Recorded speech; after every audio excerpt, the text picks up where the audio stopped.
Olá, boa noite. São 7h13. Plebiscito 2011. O Jornal Liberal continua com a série de entrevistas ao vivo com os presidentes das frentes pró e contra a criação dos estados do Tapajós e Carajás. A Rede Liberal e a TV Tapajós exibem a série para todo o Pará. O entrevistado de hoje é João Salame, da Frente a Favor da Criação do Estado de Carajás. Boa noite, obrigada pela sua presença. Obrigado, Nélia. Boa noite aos telespectadores. Bom, seu tempo começa a contar a partir de agora. A propaganda da sua frente, deputado, vem colocando como solução para resolver problemas elementares, direitos, né, do cidadão, saúde, educação, segurança pública, a questão do emprego, vem colocando a divisão como uma solução. Eu lhe pergunto, isso não tem mais a ver com gestão, com administração pública, do que com o tamanho em si do Estado? Bom, de jeito nenhum, porque se fosse um problema de gestão, falam que os minérios que vão perder será a solução dos problemas. Tem 25 anos que se explora minério no Pará. Já passou Jader, Hélio Gueiros, Almir Gabriel, Jatene, Ana Júlia, Jatene de novo. Por que não resolveram os problemas durante todos esses anos? Por que os problemas só aumentam? É porque não é um problema de gestão.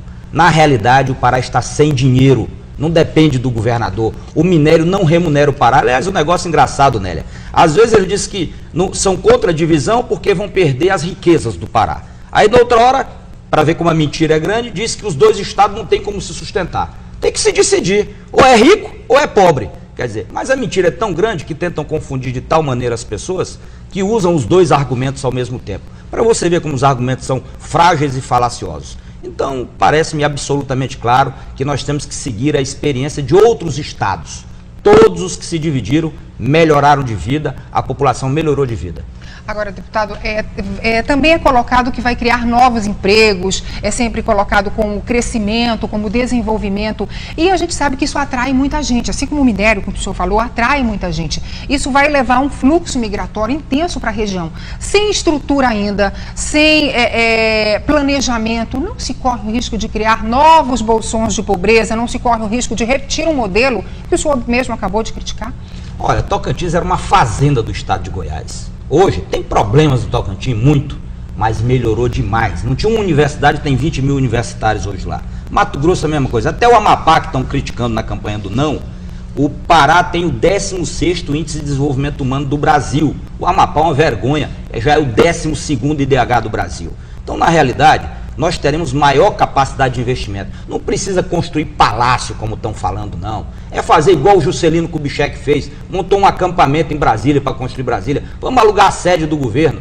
Agora o dinheiro vai servir para construir hospital, construir escola e contratar médico, professor, policial, promotor, defensor público, que não tem lá. Isso não é gasto, isso é de conversa do neoliberalismo. Isso é investimento na sociedade.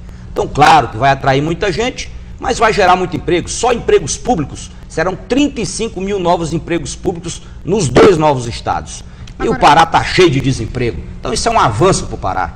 Agora, o senhor colocou a questão de criar empregos. E uma das críticas, na verdade, que fazem é dizer que a criação de novos estados, né, em especial, ela vai gerar cargos públicos. Então, que há um interesse político muito grande. Como é que o senhor rebate essas críticas? Temos que deixar de demagogia. Não existe estado sem governador e sem deputado. Claro, terá novo estado, terão deputados, terão governadores.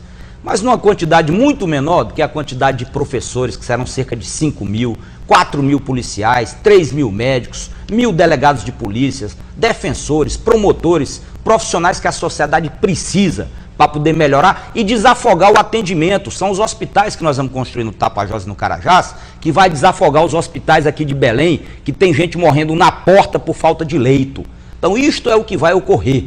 Quer dizer, agora me estranha muito esse discurso dos políticos. O Pará chegou no fundo do poço. 25 anos produzindo minério. Governado por quem? Pelos políticos. E políticos de onde? Da frente do não. A frente do não vem governando o Pará. Todos estão na frente do não. Então essa conversa de político, tem que ver os políticos que estão por trás da frente do não, que levaram o Pará a chegar à situação que chegou.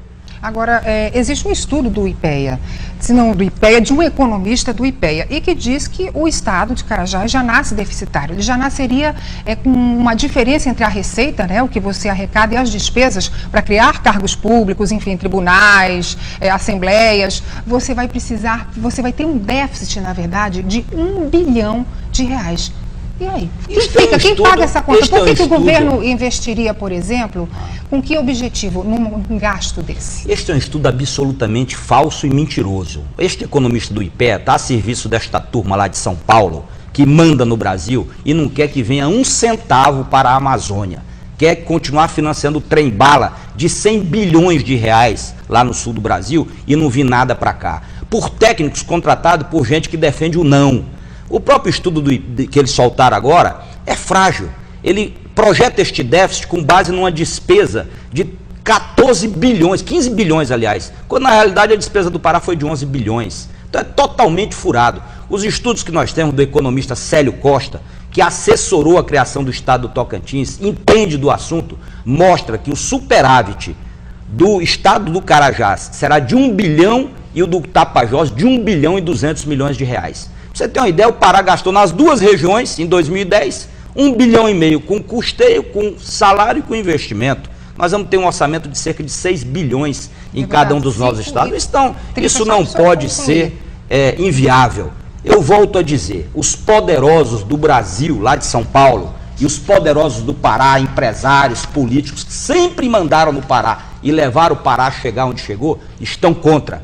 Quando eles estão contra, não é o ferro do minério de Carajás que você vai lá, não. É ferro mesmo que o povo leva quando essa turma toda se junta contra o seu interesse. Por isso, não tenha dúvida em votar sim. Tá certo. Obrigada, deputado, pela sua entrevista hoje aqui.